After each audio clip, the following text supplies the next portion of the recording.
we remain steadfast in our commitment in delivering local news that matters, stories that inspire, enriching the lives of Filipinos in the Philippines and across the globe.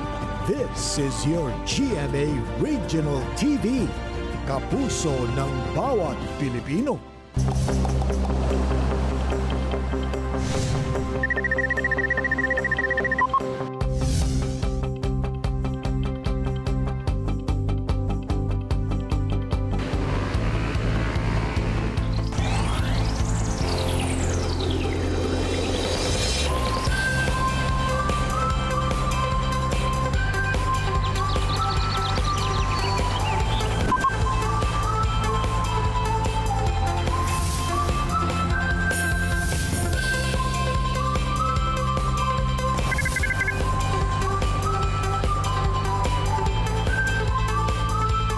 Kini ang At Home with GMA Regional TV. Good morning! We have a great Wednesday mga kapuso all over Mindanao. Hilabi na sa itong mga kapuso nga suking viewers matag buntag. Attorney Resi, good morning! Good morning, Sabsay! Ato sab kamustahon ang mga kapuso nato nga naa din ha sa Island Garden City of Samal ug syempre ang mga kapuso nato sa Panabo City sa Davao del Norte. Mga kapuso, this morning atong makauban ang usa ka iladong fashion designer sa Davao City ug sayro nato ang iyahang istorya nga from being a fashion designer usa na siya ka baker karon. Walay lain pa kundi si Erwin Tan. Samtang Resi, ako sab makauban ang usa sab ka iladong local singer nga songwriter sa Iligan City. Atong ila-ilahon si Christian Actob. Ug sa Best Talk mga kapuso atong makauban ang duha ka mga bida sa upcoming GMA drama series na Never Say Goodbye. Sila kapusong Jack Roberto and Clea Pineda. Apan una ka na mga kapuso, nasayod ba mo nga ang all-time favorite nga sudan natong mga Pinoy giilasab nga best soup sa tibuok kalibutan? Kini mao ang sinigang. Base sa ulahing gipagula sa Taste Atlas, number 1 ang sinigang sa Best Rated Vegetable Soup category, kung asa nakakuha kini og 4.8 out of 5 nga star rating. At sour Filipino soup nga perfect nga para sa kanon, kini ang pag-describe sa maong potahe sa Encyclopedia of Flavors nga site. Hinoon sa most popular category, 19th place lamang ang sinigang kung asa number 1 ang borscht sa nasod Ukraine.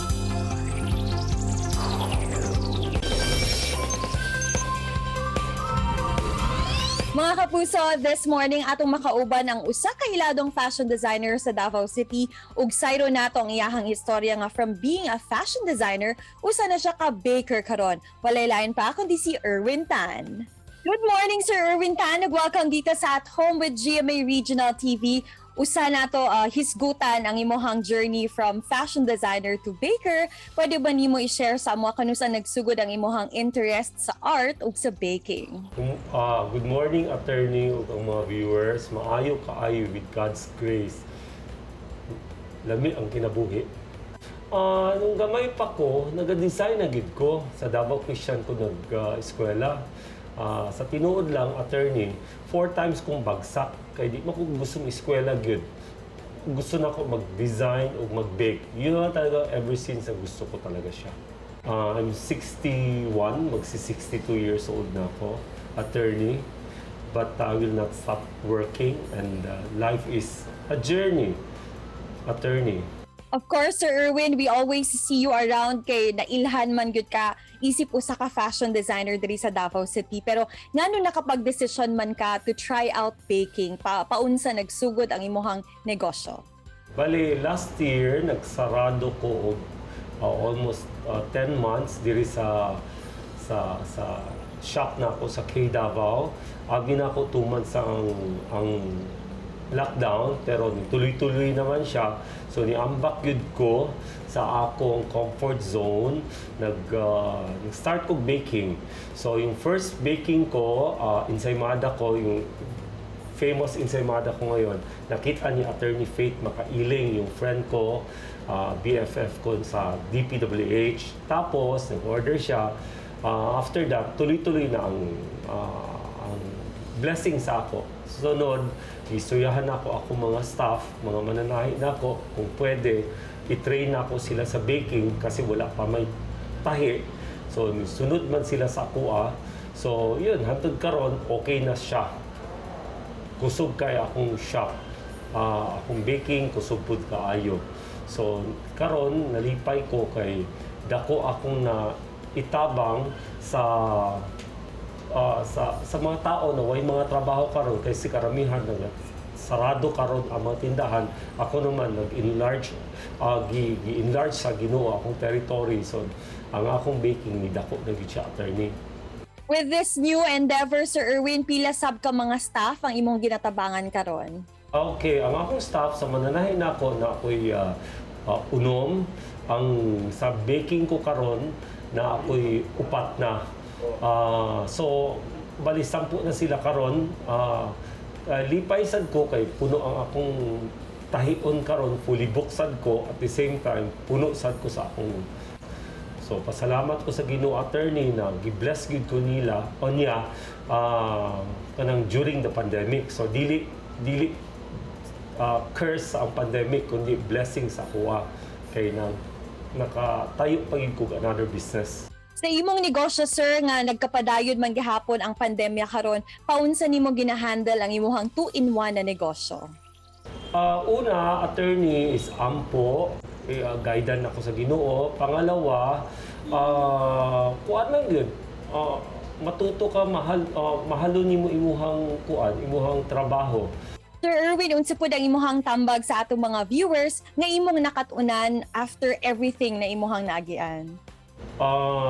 Mahalon gud nila ang ilahang talent, i-develop nila at dili sila magreklamo kung unsa naa karon kay daghan tao walay business. So, i-appreciate nimo at saka always have a grateful heart gyud. Pasalamat sa Ginoo permi. Focus sa imong trabaho. Dili ka makikipag-compete sa iba. Basta focus ka lang. Isa ka adlaw mga anak sa na imong sacrifices sa tanan sa imong kinabuhi, attorney. Daghan pud sa atong mga viewers kay gusto pud mag-try og fashion design ug mo-venture pud sa baking business. Unsa man ang imong mga practical tips alang kanila? Una, kanang mahalo nila ilahang craft. Tapos more on business side ka than designing. Kasi kung puro ka designing at walay business, wa kay ipon. So dapat 80% business side, 20% lang ang talent. So dapat na kay business side para na kay ipon. Never stop learning. Kasi ang baking, it's accurate talaga siya. Tapos, I think every 3 months may mga bagong recipe. So, dapat dili sila mo stop sa ilahang natutunan. Katulad ako, nag-eskwela ko sa Japan 4 years ago. Karon naga-online ko sa ABC School sa Japan every Sunday para ma-upgrade na ako ang baking skills, mga new recipes. You just always have a grateful heart lang yun. Ayaw reklamo, adlaw para blessing mo dikit sa imuha. Daghan kaayong salamat, Sir Erwin Tan, for joining us dito sa At Home with GMA Regional TV. It's truly an honor to have you here with us. Amping pirmi! Thank you, attorney. Bye-bye. God bless you.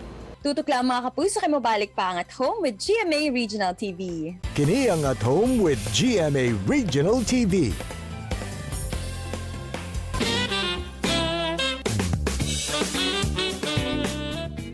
Mga kapuso, atong makauban pagbalik din sa Bestok ang duha sa mubida sa upcoming GMA drama series na Never Say Goodbye. Walay lain pa kundi si kapusong Jack Roberto o Clea Pineda.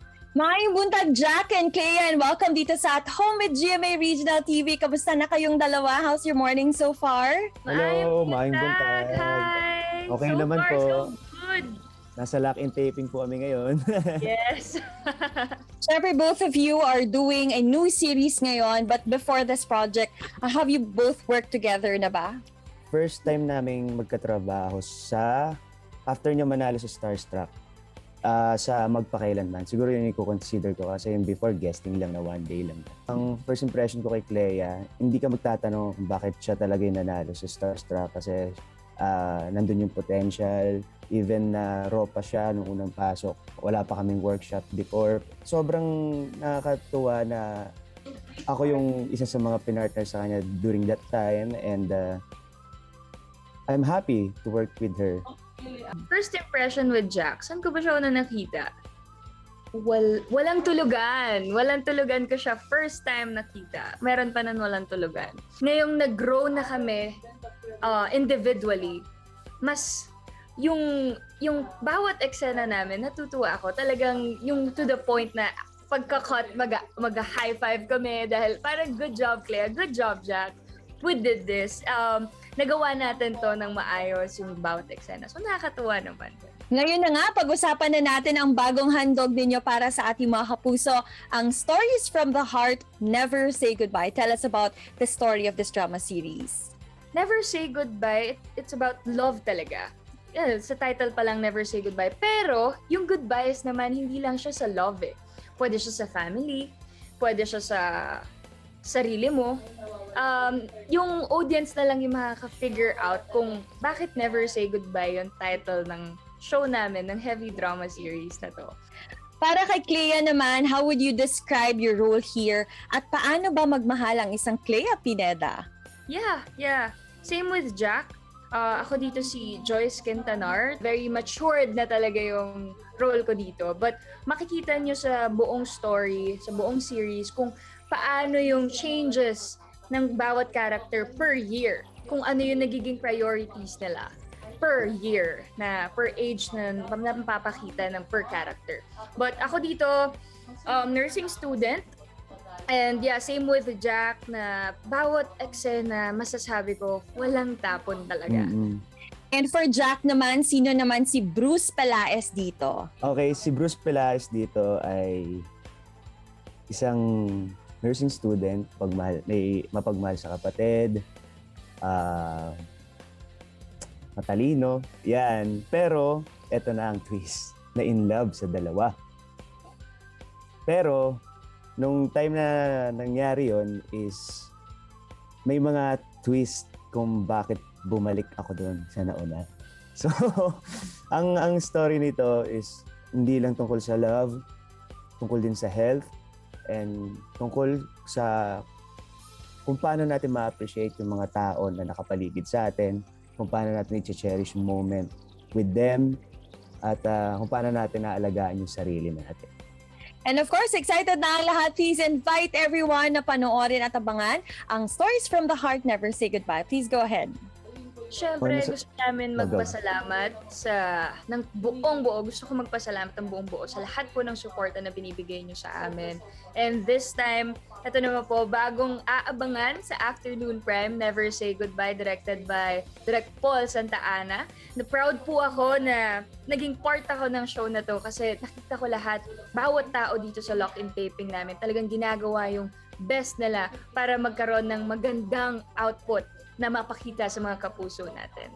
Yes, ako naman guys, una sa gusto ko lang pong paalalahanan ng lahat na sana po ay safe kayo dyan, sana ay healthy po kayo, and sana ay lahat ay okay dyan. And maraming salamat sa suporta nyo nung mapa-pandemic man o nung hindi pa pandemic, andyan pa rin kayo. At itong show na to will give you quality show na talaga namang may enjoy nyo. Lahat ng ginagawa namin dito, actually mahirap talaga dahil lock-in taping, ang daming challenges bukod sa mga role namin dito. Pero na-proud kami na talagang hindi pa tapos yung shooting namin, yung taping namin, pero nakikita na namin yung kalahati ng resulta. So, sobrang excited kami, and I think kayo din. So malapit na yan sa Afternoon Prime. Sana po ay abangan ninyo at suportahan din. Again, directed by Paul Santa Ana. Dagan kaing salamat, Jack and Clea, for joining us dito sa At Home with GMA Regional TV. Thank you po. And that was Kapusong Jack Roberto o Clea Pineda. Tutok lang mga kapuso, kayo mabalik pa ang At Home with GMA Regional TV. Kini ang At Home with GMA Regional TV.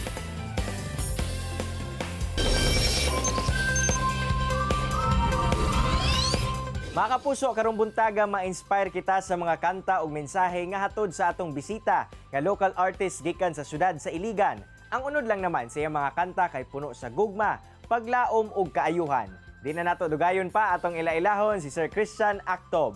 Sir Christian, good morning and welcome sa At Home with GMA Regional TV. Kamusta mo diha? Morning, Sir Cyril. Good morning sa tanang mga kapuso. Diha.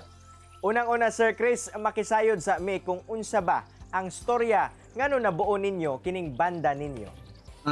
Actually, ang band namin Insights nabuo 1994 sa Batangas. Pero doon kami unang tumugtog, and then 2010 transfer ko dito sa Iligan. Ito yung hometown ng papa ko, and muli dito ay after pila ka dekada binuo uli namin ang Insights. Insights, sir, is the band name na given by my father, ang aming manager si Oliver Actob. Kasi yung mga composition ko is actually Insights is a Christian band. And then nung time na lumabas kami, tumugtog na kami sa labas, hindi lang sa church. Doon yung mga composition ko is double meaning, contemporary song na pwede kay God, and pwede rin sa mga sa mama, pwede rin sa mga taong minamahal natin, sa mga friends, and sa kanikanan, and sa partner. Sir Chris, sa inyong mga kanta nga ginahimo o ginapadungog sa publiko, unsa ba ang kasagaran nga mensahe nga hatod niini? About like sa latest single namin ng Insights na nirelease noong February 28. It's all about second chances. The song entitled Let's Start All Over Again, about sa second chance sa buhay na hindi permanente na sa baba tayo, at meron dating din yung panahon na na ikaw naman ang suswertehin, ganun. Sa friendship, may mga shortcomings, may mga tampuhan ng magkakaibigan, pero pwede mo pala uli magsimula. At lalo na sa relasyon, na may mga tampuhan, pero at the end of the day, magsisimula ulit tayo ng panibago na po. Tsada gayud kaayo ng mensahe sa second chances sa kinabuhi, Sir Chris. Apan, unsa ba ang personal story nimo, sir, nga diha kagahugot sa imuhang mga kanta? Actually, lahat ng mga songs ko is yung istorya ng buhay ko, istorya pa ng mga nakikita ko, tapos ginagawa ko na kanta. Like yung More Than Just a Heartbeat, about sa Panginoon na kahit napalayo tayo sa Kanya, hindi niya tayo pababayaan. So, isa na sa inspiration ko ang spiritual life ko, and then ina-apply ko lang sa buhay. Mm-hmm. Sir, among nasayra no nga nakasinati sab ka og downfall sa imuhang kinabuhi.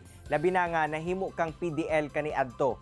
Unsa-unsa ba ang lessons nga imong nakuha gikan sa maong panghitabo? Sa buhay pala ng tao, kahit na dyan yung mga ginikanan mo, pamilya mo na palagi tumutulong sa iyo, ikaw rin sa sarili mo ang mag-decide kailan ka babangon, kailan ka sisimula muli. Ang parents sa ginikanan naalas sila para mo alalay, pero hindi palagi andyan sila. So isa yung inspiration ko sa buhay, na kailangan ayusin ko yung buhay ko para sa pamilya. Isa rin yan sa pinagkukuha ko ng inspirasyon na tarungin yung buhay ko, ayusin yung buhay ko para sa pamilya. Sa program na natutunan ko yung words na we only keep what we have by giving it away. So hindi ko kalakaya yung mga sitwasyon na yan, ang kaagi ko sa past na ko. Dahil sa yun ang kinukuha ko ng pusog na even though nakaagi ako na ganyan, hindi pa pala huli ang lahat. Kailangan hanggang may buhay, may pag-asa. Hinay-hinay nang tagad ang inyong mga kanta, sir, sa social media. Unsa ba ang imuhang ginabati karon?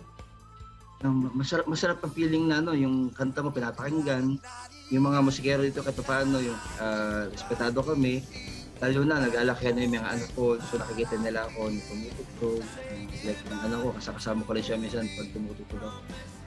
Yun, gusto ko na yung music, sabi nga nila, language of the soul, yung ganda ng musika, na i-share ko sa mga tao, yung mga request nila matutug namin. at especially yung mga komposisyon, yung kanta, yung ginawa ko na mapakinggan ng iba't ibang klase ng tao. Nindot kayo nga mapadayag ninyo ang mga maayong mensahe pinaagi sa mga kanta nga inyong ginatugtog, Sir Chris. Daghang kayong salamat sa oras nga imong gihatag dinhi sa At Home with GMA Regional TV ug Amping Kanunay. Thank you, sir. Thank you, mga kapuso. Bye-bye. Resi ug mga kapuso, tungod sa mga kaagi ni Christian Actob sa kinabuhi kung asa nahimo gayud siyang usa ka PDL, dako kining leksyon alang kaniya. Busa karon nga nagbagong buhay na siya, ginapaagi na niya sa iyang mga kanta ang paghatod og importanteng mensahe ngadto sa katawhan. Samtang say, wala nahimong rason ang pandemya alang kay Sir Erwin Tan nga dili makadiskarte sa kinabuhi. Para kaniya ang pandemya pa ang nag-abli og bagong opportunity sama na lamang sa iyahang journey na fashion designer turned into baker. Ug mga kapuso, excited na kaayo sina kapusong Jack Ruperto o of course Clea Pineda sa ilahang new project na Never Say Goodbye. Maunang mga kapuso, ato silang atangan sa GMA Afternoon Prime. Mga kapuso, ta na inspired nakakaton kamo sa gi-share sa itong mga bisita karong buntaga. Sama na lang sa panultihon ni Alexander Dumas nga all human wisdom is summed up in 2 words, wait and hope. Mga kapuso, makita pagbalik ang atong episode pinagi sa pagbisita sa www.gmaregionaltv.com ug ayaw mo kalimot na mag-subscribe sa official YouTube channel sa GMA Regional TV. See you tomorrow mga kapuso. Stay safe and healthy. Ako si Attorney Resi Rizada. Kinisab si Cyril Chavez. Buong puso para sa Pilipino.